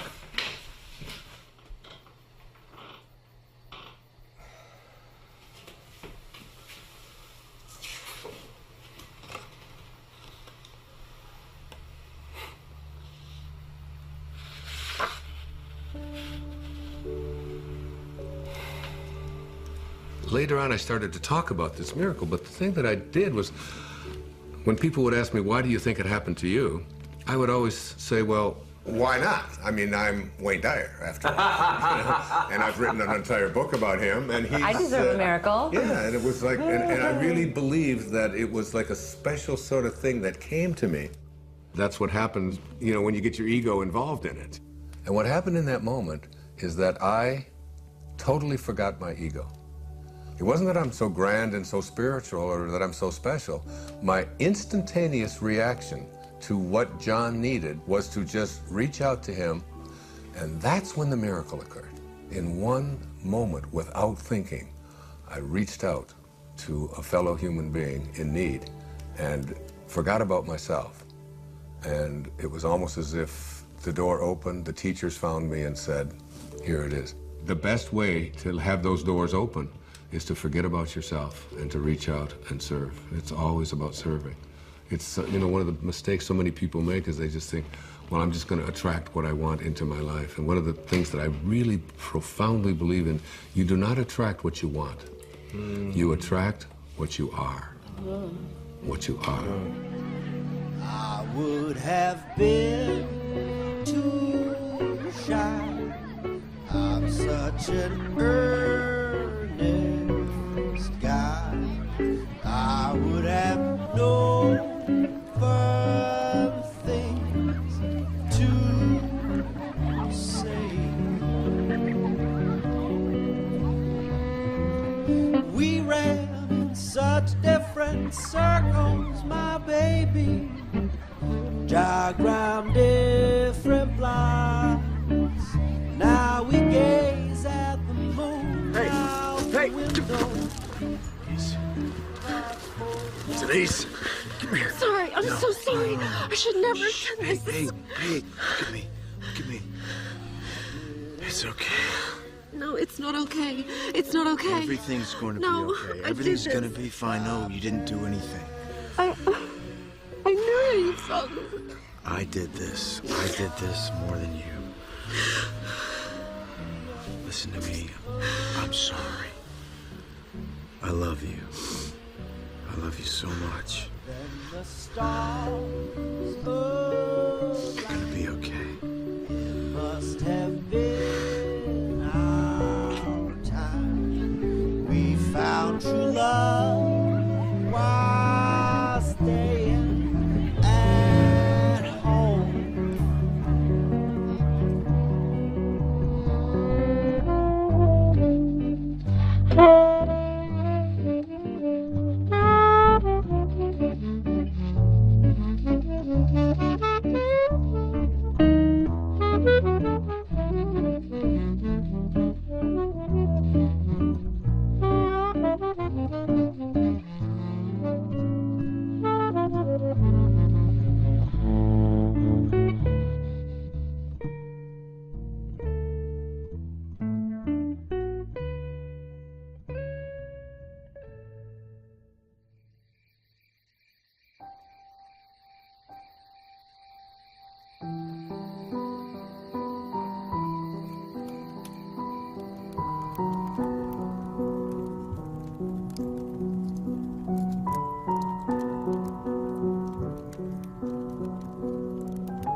Don't stop. That was great. Thank you. What brings you out so late? Or I should say so early. Just couldn't sleep. You having trouble with the filming? No, that's fine. Filming's easy. It's my business. I can't handle it. Hey, do you know chopsticks? I used to. Ha! Makes me think of being a kid.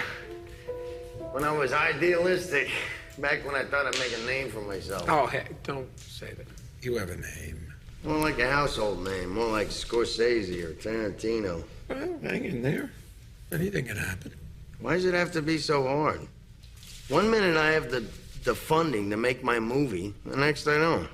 Can't get the money without the talent. Can't get the talent without the money. And then they pulled it all out from under me. I don't own it anymore. Seriously thinking career change. That's a good sign. What is? You're giving up. That's good. How do you figure? You can't force these things. Right. And again with the magic thing. What's the matter? What's that? You know, I don't know why I'm telling this to the janitor or whatever you are. I do a lot of things around here. Believe me. play a damn good piano, though. You should think about doing that full time. Well, for a while I thought I would. Yeah, what happened? Well, I started playing when I was very young. I was a natural. And then I got older and I became more aware of people watching me play. And then I started to play more for them than for myself. And then I got very scared that I would disappoint them. So I did. Did what? I disappointed everybody. I would be very clever. I'd go to a recital and I would just play a couple wrong notes on purpose as a test to see if they would still love me the same way. And basically they didn't. It was a long time before I touched a piano, which is it's crazy when I think of how much I enjoy playing. Yeah, I was just thinking that. This would sit for years. I wouldn't touch it. I wouldn't even notice it. But you're a piano player. I don't get it. You don't get that? How could you ignore what's right in front of you? Busy doing other things. You should understand that. That way. Yeah. Hold that thought. You hear that? I don't hear anything. Listen. Listen.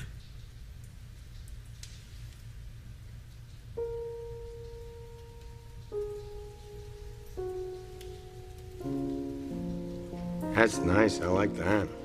I like that too. You making that up? Yeah. Well, no, sort of, yeah, mostly now. What? It's just something I could do. Make music, you mean? No, I can't. And you're a good faker. Yes, I'm just listening. Listening. I listen. And then I just play what I hear. I'm not making it up at all. It makes itself up. Makes itself. Exactly. I just play.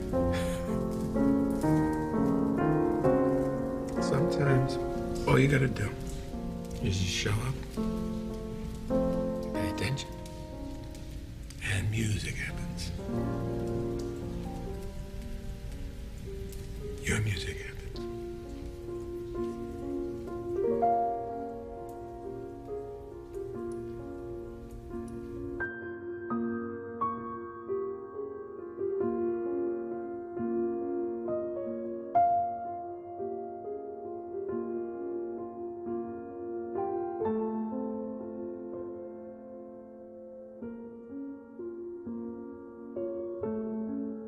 Whatever you're looking for in your life is there for you. It will show up where and when it's needed. It's always in your mind. Whatever you need to complete this project, whatever you need to create, it's all there. You can prepare and then let go. It's an easy trusting that everything will happen perfectly.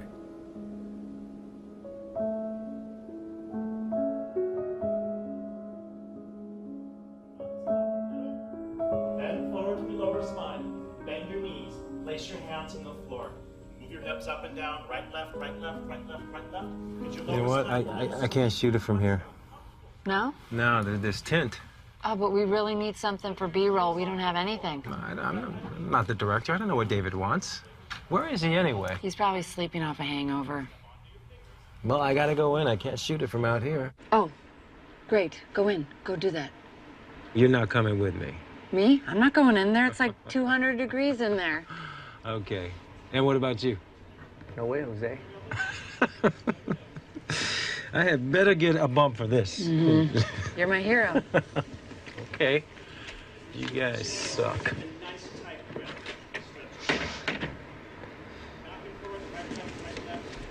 Hey, good morning. Good morning. I got up early. I was scouting locations. What? I found the most amazing spot overlooking the ocean. For what? For this? Yeah, for this. Really? It's a little bit of a hike, though.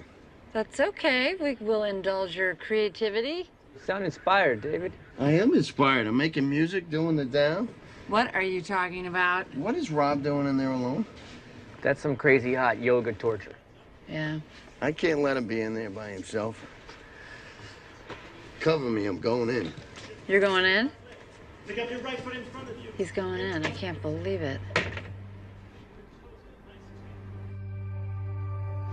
We live in a world in which all things are possible. There are no accidents. There's this divine organizing intelligence that supports all things.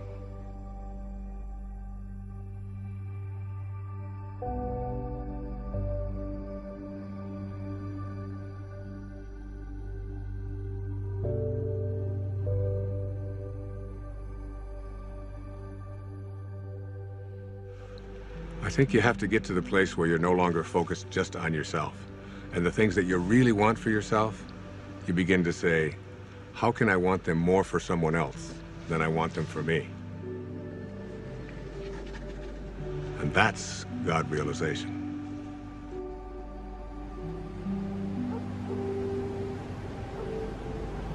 One of the things that happens when you move away from ego is that you move from a sense of entitlement to a sense of humility. You realize you're entitled to nothing. That's just the ego speaking.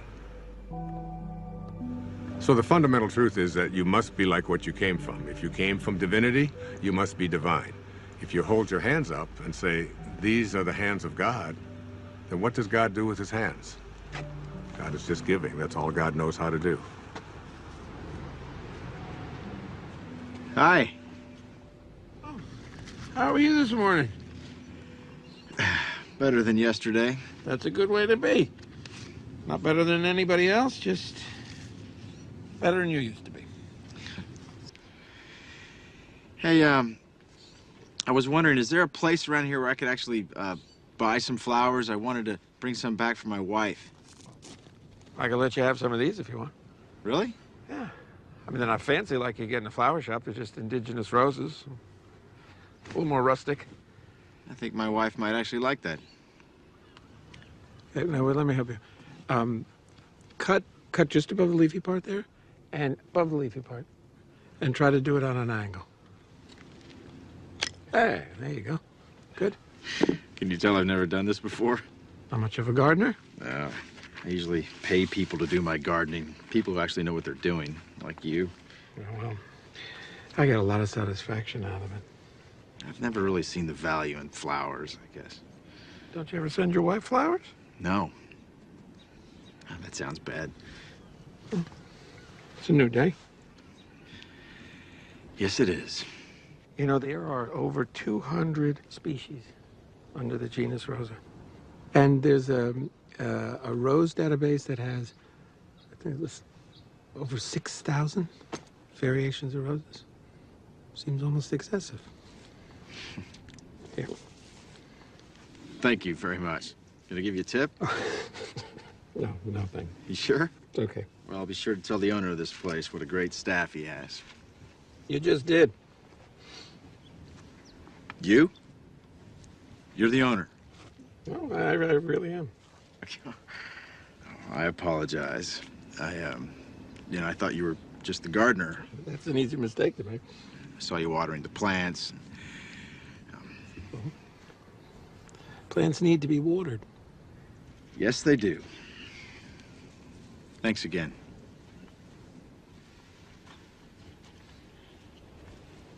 Can I ask you a favor? Yeah, sure. I'm here for a board meeting. Yeah, I know. You were at the House of Promise, right? Yes, and I've got to give this to the executive director, but I don't know what room she's in. Oh, I can find it. Well, actually, could you give it to her for me? Yeah, sure. Is it important? No, it's just some papers. Okay, yeah. And if you could give it to her this afternoon, after I've left. Yeah, I can do that. Appreciate it.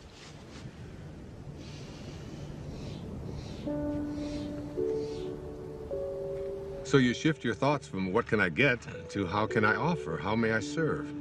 If your attention is off yourself and about giving, the universe will respond by giving back to you. The universe will say, how may I serve you? But you have to be in a place of service yourself. That's when the transition is complete, when you move into that place that is without ego.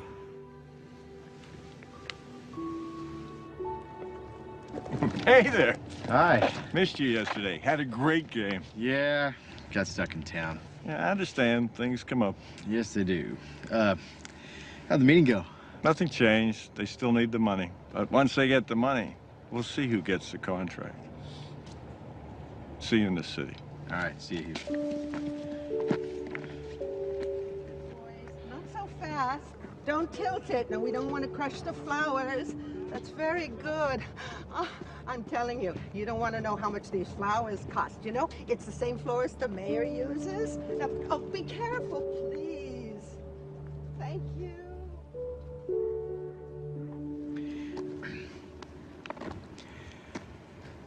How about the name Rose if it's a girl?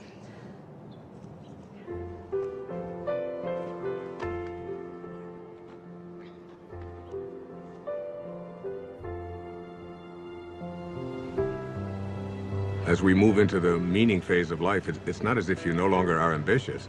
It's that you have ambition with meaning. You're ambitious about other things. So now your ambition is transformed into purpose, and you have to learn to become the observer and to step back. You begin to live in process, trusting where your source is taking you. You begin to detach from the outcome. And that detachment allows you to no longer be fighting. It allows things to just come to you. And you're no longer being the person who's making things happen. You're allowing them to show up. The fight is gone. So I get asked over and over again, is there a purpose to the ego? And my reaction to that is it's just not worth defending. The ego is the thing that is the false self. And when you're defending it, you're defending an illusion. You're defending something that really isn't who you are. Your authentic self is way beyond the ego. Every one of us knows that we came here with music to play, and yet we have a tendency to believe that we are separate entities and that we have to fit in, and that's our role in life. And none of that is true. The shift can happen in many ways. It can be just a comment. It can be a coincidence that occurs, a particular event that you weren't expecting. It can be anything at all, but the result is always the same. You begin to realize that you're not here to push life, to make it a struggle all the time. You're here to enjoy and to be living in peace. That's what happens when you're in the afternoon of your life. I was just thinking about all the things I have to do to pack us up to leave. Oh, yeah? I'm like a walking to-do list. I think 90% of my day is spent managing everyone else's life and all their problems. Uh-oh. You are very appreciated. It's not what I mean. I love taking care of you and the boys. I do. I love my family, but... But? When I paint, I go somewhere. I feel connected. I feel blessed. And you're good at it. I miss it so much. On the hike yesterday, and Jack told me that I don't paint. I realize that my own children have no idea who I am. They don't even know what I do.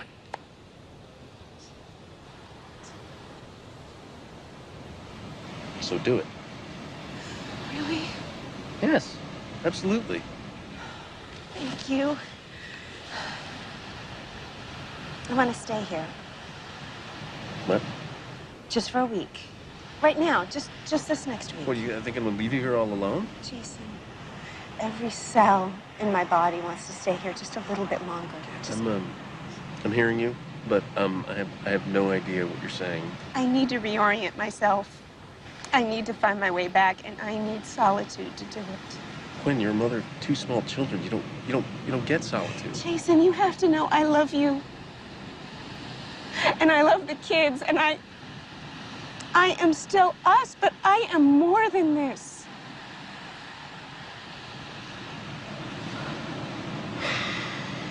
Okay.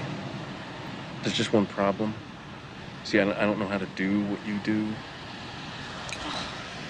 You'll be great. It's just for a week. You'll survive. And then we go back to normal. I don't know about that. Oh, you're good at this. Oh, that's not fair. You know what you're gonna get good at? What? Laundry. I see lots of laundry in your future. That's great. That's great.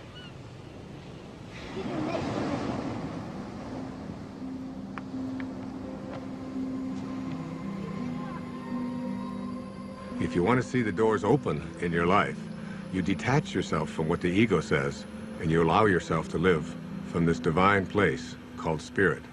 And what Lao Tzu called the virtues, he said there are 4 of them. The first of these is reverence for all of life, which is respect. The second is sincerity, which is really nothing more than just honesty. The third is gentleness, which manifests itself as kindness in our life. And the fourth is supportiveness, which just manifests itself as service, offering service to others. Those are the 4 virtues. And Lao Tzu asks us to live by them. There's a great quote by the poet Hafiz. He said, even after all this time, the sun never says to the earth, you owe me. Just think what a love like that can do. It lights up the whole world.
Oh, David.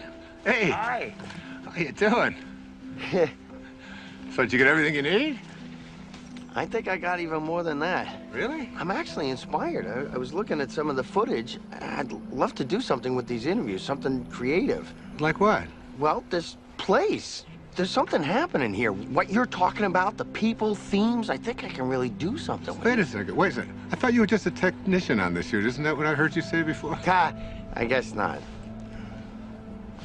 I think I'm getting it. Well, you know, David, the point is we're all going to get it. Ultimately, we're all going to get it. There's a great line from A Course in Miracles where Jesus says, if you want to be like me, knowing that we are alike, I will help you. If you want to be different than me, I will wait until you change your mind. And you will change your mind. And really, isn't it the ultimate thing is, why should we have to die in order to get it? We ought to be able to get it while we're here. It's been a pleasure. Thank you, my friend. God bless you.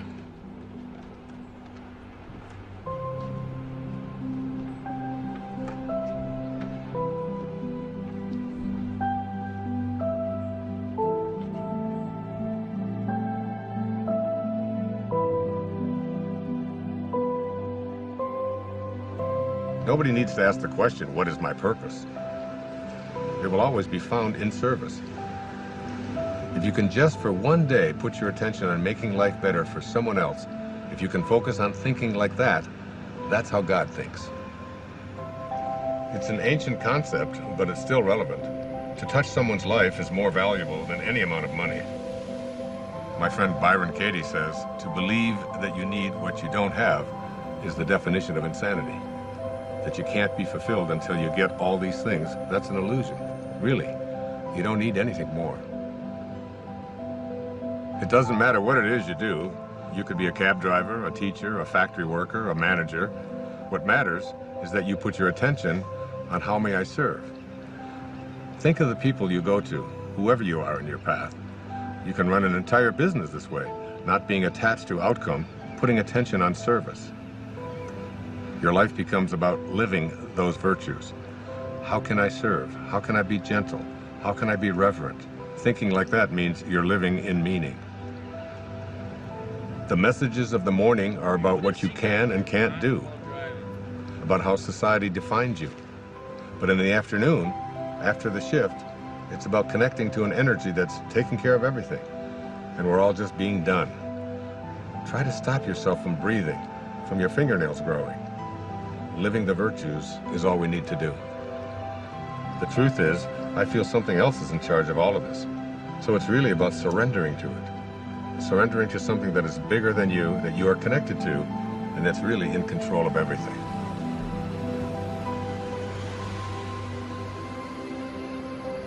There's a place deep within us that wants to feel fulfilled, that wants to know that my life has made a difference, that I've left this place, this planet that I've lived on, better than when I arrived, that someone's life has been profoundly touched because of my existence. We all want that. It's not about age or about finding yourself. Wherever you are, at whatever age, you're only a thought away from changing your life.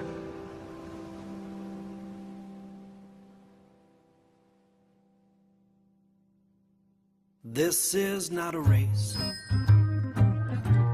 You don't have to run. You might even slow it down. Take a look around instead of chasing everyone. Nothing to prove, no point to make. If when it's said and done, you know in your heart that your song is sung. Don't go with your song still inside you. Let it guide you every day. We all know that it's good to be humble, but don't mumble your life away. You could lose it all. You would still feel like you'd won. You might fall out of the sky, learn to fly just by reaching for the sun. No need to fret, but by regret. If when it's said and done, you know in your heart that your song is sung. Don't go with your song still inside you. Let it guide you every day. We all know that it's good to be humble, but don't grumble your life away. A little teamwork now. La la la la la. La la la la la. Low la low la low. Low la low la low. La la la la la la la. La la la la la la la. Low la low low low low. Low la low low low low. Rubber da scrub. Hobba de hop do. Hooba da hooba da hooba de hub. Hooba de hooba de hooba de ho. Don't go with your song still inside you. Let it guide you every day. We all know that it's good to be humble, but don't fumble, don't grumble, don't mumble your life away.